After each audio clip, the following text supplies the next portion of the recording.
சஹீஹுல் புகாரி. பெண்களுக்கு கலிதமாதல். ஹதீஸ் 282.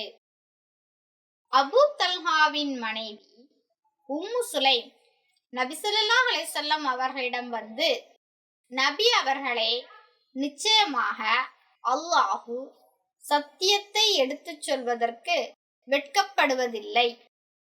ஒரு பெண்ணுக்கு கலிதமானால் அவளின் மீது குளிப்பு கடமையாகுமா என்று கேட்டதற்கு, தண்ணீரை கண்டாள் என்று நபி ஸல்லல்லாஹு அலைஹி வஸல்லம் அவர்கள் கூறினார்கள் என உம்மு சலமா ரலியல்லாஹு அன்ஹு அறிவித்தார்.